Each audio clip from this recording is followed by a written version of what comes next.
ನಮಸ್ಕಾರ. ಒಂದೇ ಮಾತರಂ. ನಿನ್ನೆ ಬೆಂಗಳೂರಿನಲ್ಲಿ ನಮ್ಮ ಕೇಂದ್ರದ ರೈಲ್ವೆ ಸಚಿವರಾದಂಥ ಸನ್ಮಾನ್ಯ ಅಶ್ವಿನಿ ವೈಷ್ಣವನವರು ಬೆಂಗಳೂರಿಗೆ ಬಂದಿದ್ದರು. ಬೆಂಗಳೂರಿನಲ್ಲಿ ಪತ್ರಿಕಾಗೋಷ್ಠಿಯನ್ನು ಉದ್ದೇಶಿಸಿ ಮಾತನಾಡ್ತಾ ಇವತ್ತಿನ ಈ ವರ್ಷದ ಬಡ್ಜೆಟ್ ಬಗ್ಗೆ ಮಾತನಾಡಿದ್ರು. ಭಾರತದ ರೈಲ್ವೆ, ಅದರಲ್ಲೂ ವಿಶೇಷವಾಗಿ ಕರ್ನಾಟಕದ ರೈಲ್ವೆ ಬಗ್ಗೆ ಕೂಡ ಮಾತನಾಡಿದರು. ಹೇಗೆಲ್ಲ ನಾವು ಕಳೆದ 10 ವರ್ಷಗಳಲ್ಲಿ ರೈಲ್ವೆಯನ್ನು ಸುಧಾರಣೆ ಮಾಡಿದ್ವಿ ಅಂತೇಳಿ. ಇವತ್ತು ನಾನು ಮಾತನಾಡಕ್ಕೆ ಹೊರಟಿರ್ತಕ್ಕಂಥದ್ದು ಭಾರತದ ಒಳಗಡೆ ಹೇಗೆ ರೈಲ್ವೆ ಅಂತಕ್ಕಂಥದ್ದು ಬಂತು ಅಂತ. ಸ್ವತಃ ನಮ್ಮ ತಂದೆಯವರು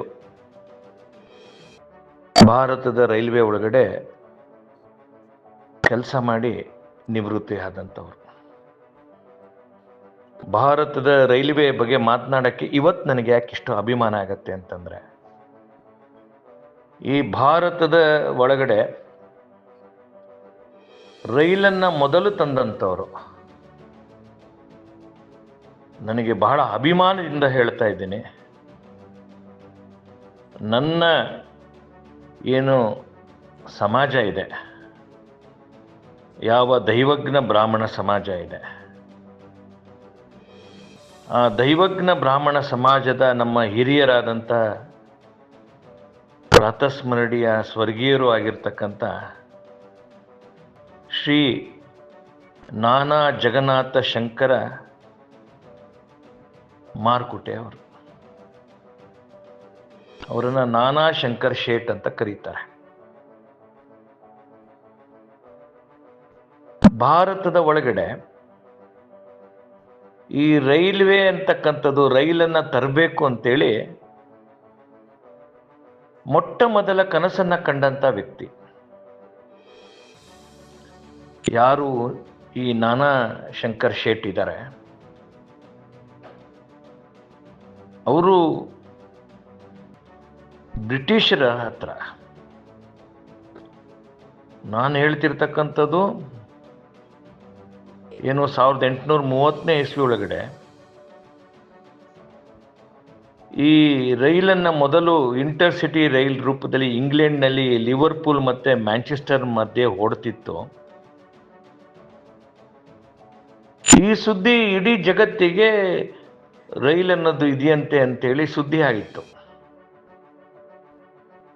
ಪ್ರತಿಯೊಬ್ಬರೆಲ್ಲ ಒಂದು ಕನಸಂತ ಇರುತ್ತಲ್ಲ, ರೈಲ್ ಹೆಂಗಿರುತ್ತೆ, ರೈಲಲ್ಲಿ ನಾವು ಕೂರಬೇಕು, ರೈಲಲ್ಲಿ ನಾವು ನೋಡಬೇಕು ಅಂತೇಳಿ.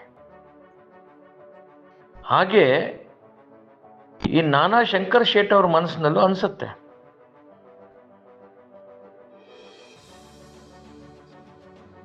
ಅವತ್ತು ಏನು ಇಂಗ್ಲೆಂಡ್ ಆದ ನಂತರ ಅಮೇರಿಕಾದ ಒಳಗಡೆನೂ ಕೂಡ ಈ ರೈಲ್ ಅಂತಕ್ಕಂಥದ್ದು ಶುರು ಆಗಿರುತ್ತೆ. ಭಾರತದಂಥ ಬಡ ರಾಷ್ಟ್ರದ ಒಳಗಡೆ, ಅದು ಬ್ರಿಟಿಷ್ ಆಳ್ವಿಕೆಯ ಕಾಲದ ಘಟ್ಟದ ಒಳಗಡೆ ಒಬ್ಬ ವ್ಯಕ್ತಿ ತನ್ನ ದೇಶಕ್ಕೆ ರೈಲನ್ನು ತರಬೇಕು ಅಂತ ಕನಸು ಕಾಣುವಂಥದ್ದಿದೆಯಲ್ಲ, ಅದು ಬಹಳ ಒಂದು ದೊಡ್ಡ ಸಂಗತಿ. ಯಾರಿಗಾರು ಅವತ್ತಿನ ಕಾಲಘಟ್ಟದಲ್ಲಿ ಹೇಳಿದ್ರೆ ಜನ ನೋಡಿ ನಗ್ತಿದ್ರು. ಆದರೆ ಈ ನಾನಾ ಶಂಕರ್ ಶೇಟ್ ಅದನ್ನು ಬಿಡೋದಿಲ್ಲ. ಯಾವ ನಮ್ಮ ದೈವಜ್ಞ ಸಮಾಜದ ನಾನಾ ಶಂಕರ್ ಶೇಟ್ ಅವರು ಆಗರ್ಭ ಶ್ರೀಮಂತರಾಗಿ ಇರ್ತಾರೆ. ಅವರು ಅವತ್ತಿನ ದಿನ ಈಸ್ಟ್ ಇಂಡಿಯಾ ಕಂಪನಿ ಏನಿರುತ್ತೆ, ಈಸ್ಟ್ ಇಂಡಿಯಾ ಕಂಪನಿ ಈ ನಾನಾ ಶಂಕರ್ ಶೇಟ್ ಅವ್ರ ಹತ್ರನೂ ಕೂಡ ಸಾಲ ತೆಗೆದುಕೊಳ್ತಾ ಇರ್ತಾರೆ. ನಾನಾ ಶಂಕರ್ ಶೇಟ್ ಮುಂಬೈನಿಂದ ಒಂದು 100 ಕಿಲೋಮೀಟರ್ ದೂರದಲ್ಲಿ ಮುರ್ಬಾಡ ಅಂತ ಊರಿರುತ್ತೆ. ಏನು ನಾನಾ ಶಂಕರ್ ಶೇಟ್ ಅವರು ಏನು ಈ ಬ್ರಿಟಿಷರು ಟಿಪ್ಪು ಯುದ್ಧದ ಮಧ್ಯದಲ್ಲಿ ಅವರು ಒಂದಷ್ಟು ಸಂಪತ್ತನ್ನು ಗಳಿಸಿರ್ತಾರೆ.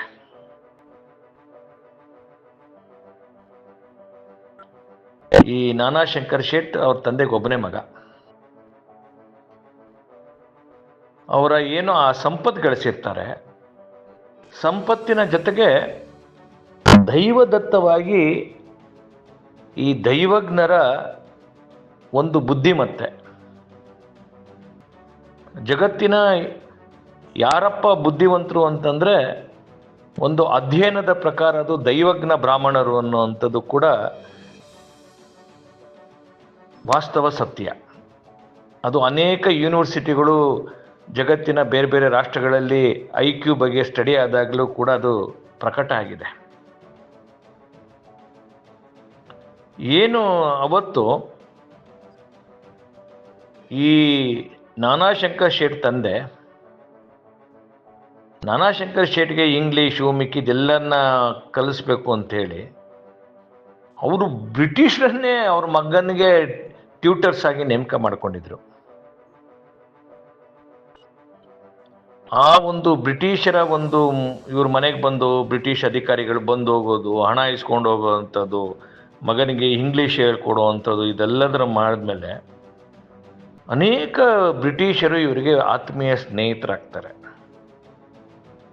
ಆ ಸ್ನೇಹದ ಸಲುವಾಗಿ ಅವರಲ್ಲಿದ್ದಂಥ ಅಪಾರ ಆ ಒಂದು ಸಂಪತ್ತು ಮತ್ತು ಬುದ್ಧಿ ಜ್ಞಾನದ ಮುಖಾಂತರ ಅವರು ಮುಂಬೈನ ಯೂನಿವರ್ಸಿಟಿಯನ್ನು ಸ್ಥಾಪನೆ ಮಾಡ್ತಾರೆ.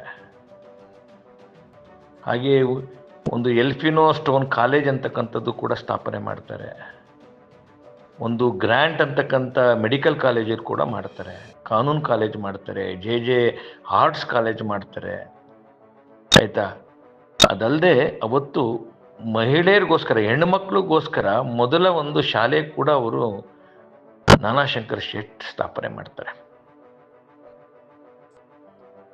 ಇಷ್ಟೆಲ್ಲ ಮಧ್ಯದಲ್ಲಿ ಈ ದೇಶಕ್ಕೆ ರೈಲ್ವೆ ತರಬೇಕು ಅಂತ ನಾನಾ ಶಂಕರ್ ಶೇಟ್ 1843ನಲ್ಲಿ ಅವರು ಒಂದು ಸಂಸ್ಥೆಯನ್ನು ಸ್ಥಾಪನೆ ಮಾಡ್ತಾರೆ. ನಾನಾ ಶಂಕರ್ ಸ್ನೇಹಿತರಾದಂಥ ಏನು ಸರ್ JMC ಜಿಜಾಬಾಯ್, JJ ಅಂತ ಕರೀತಾರೆ, ಅವ್ರಿಗೋಗಿ ಐಡಿಯಾ ಹೇಳ್ತಾರೆ, ನಮ್ಮ ಭಾರತಕ್ಕೂ ಒಂದು ರೈಲ್ ತರಬೇಕು ಅಂತೇಳಿ. ಆಗ್ತಾನೆ ಇಂಗ್ಲೆಂಡಿಂದ ಬಂದಂಥ ಸರ್ ಥಾಮಸ್ ಎಸ್ಕಿನ್ ಪೆರಿ ಅವರ ಹತ್ರ ಈ ಬಗ್ಗೆ ಅವರು ಚರ್ಚೆ ಮಾಡ್ತಾರೆ. ಈ 3 ಜನ ಸೇರಿಕೊಂಡು ಭಾರತದ ಒಂದು ಮೊದಲ ಭಾರತೀಯ ರೈಲ್ವೆ ಸಂಘವನ್ನು ಸ್ಥಾಪನೆ ಮಾಡ್ತಾರೆ. ಈ ಒಂದು ಏನು ರೈಲ್ವೆ ಸಂಸ್ಥೆ ಸ್ಥಾಪನೆ ಮಾಡಿರ್ತಾರೆ, ಈ 3 ಜನ, ಒಂದು ನಾನಾ ಶಂಕರ್ ಶೇಟು ಮತ್ತು ಸರ್ JJ ಮತ್ತು ಸರ್ ಪೇರಿ, ಇವರು 3 ಜನ ಈಸ್ಟ್ ಇಂಡಿಯಾ ಕಂಪನಿ ಮತ್ತು ಇಂಗ್ಲೆಂಡಿನ ಗಮನಕ್ಕೆ ಬರ್ತಾರೆ. ಜುಲೈ 13ನೇ ತಾರೀಕು 1844ರಲ್ಲಿ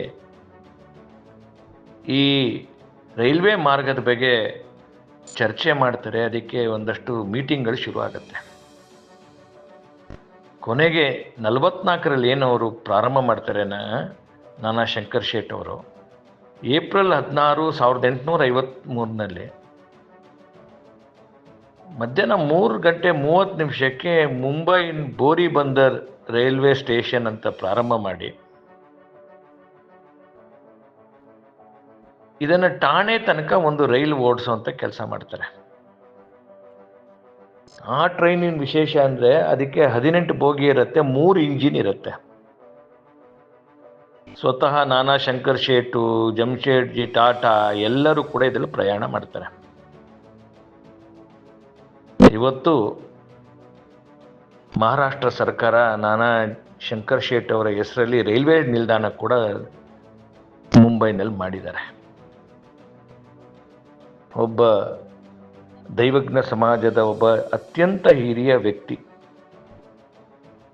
ತನ್ನ ದೇಶದ ಒಳಗಡೆ ಒಂದು ಸಂಚಾರಿ ವ್ಯವಸ್ಥೆಯನ್ನು ತರಬೇಕು ಅಂತೇಳಿ ಇಂಗ್ಲೆಂಡ್ ಅಮೇರಿಕ ಆದ ನಂತರ ಭಾರತದ ಒಳಗಡೆ ತರಬೇಕು ಅಂತ ಕನಸನ್ನು ಕಂಡು ಈ ದೇಶದ ಒಳಗಡೆ ರೈಲನ್ನು ತರೋ ಅಂಥ ಒಂದು ದೊಡ್ಡ ಒಂದು ಪ್ರಯತ್ನವನ್ನು ಮಾಡ್ತಾರೆ. ಇವತ್ತು ಅವರು ಸ್ಥಾಪನೆ ಮಾಡಿದಂಥ ಆ ಒಂದು ರೈಲ್ ಇವತ್ತು ಹೆಮ್ಮರವಾಗಿ ಬೆಳೆದಿದೆ. ಕೋಟ್ಯಾಂತರ ಜನ ರೈಲಿನಲ್ಲಿ ಪ್ರಯಾಣ ಮಾಡ್ತಾರೆ. ಹತ್ತತ್ರ 2.5 ಲಕ್ಷ ಕೋಟಿ ರೂಪಾಯಿ ಅಷ್ಟು ಬಂಡವಾಳ ಇವತ್ತು ರೈಲಿನ ಬಡ್ಜೆಟ್ಗಿದೆ. ಇವತ್ತು ಒಂದೇ ಮಾತರಂ, ಬೇರೆ ಬೇರೆ ಆಯಾಮದ ರೈಲುಗಳು ಈ ದೇಶದಲ್ಲಿ ಸಂಚಾರ ಆಗುತ್ತೆ.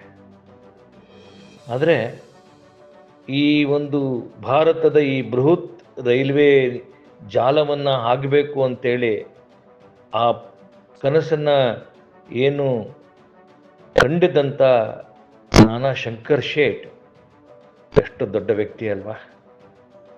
ನನಗಂತೂ ಅಭಿಮಾನ. ನನ್ನ ಸಮಾಜದ ಒಬ್ಬ ಅತ್ಯಂತ ದೊಡ್ಡ ವ್ಯಕ್ತಿ. ಭಾರತಕ್ಕೆ ರೈಲ್ವೆ ತರುವಂಥ ಕೆಲಸ ಮಾಡಿದಂಥದ್ದು. ನಾವೆಲ್ಲರೂ ದೈವಜ್ಞರು. ಹೀಗೆ ದೇಶದ ಸಲುವಾಗಿ ಮತ್ತಷ್ಟು ಉತ್ತಮವಾದಂಥ ಕನಸನ್ನು ಕಂಡು ಭಾರತಕ್ಕೋಸ್ಕರ ಬದುಕೋದು ಮಾಡೋಣ. ಹೇಗೆ ನಾನಾ ಶಂಕರ್ ಶೇಟ್ ಬದುಕಿದ್ರು ಆ ಮಾರ್ಗದಲ್ಲಿ ನಾವು ಬದುಕೋಣ. ಆಗ ಖಂಡಿತ ಅದು ಅಗತ್ಯ ಭಾರತಕ್ಕಿದೆ. ಮತ್ತಷ್ಟು ವಿಚಾರ ಮುಂದೆ ತಿಳಿಸಂತಾದಾಗತ್ತೆ. ಇವತ್ತು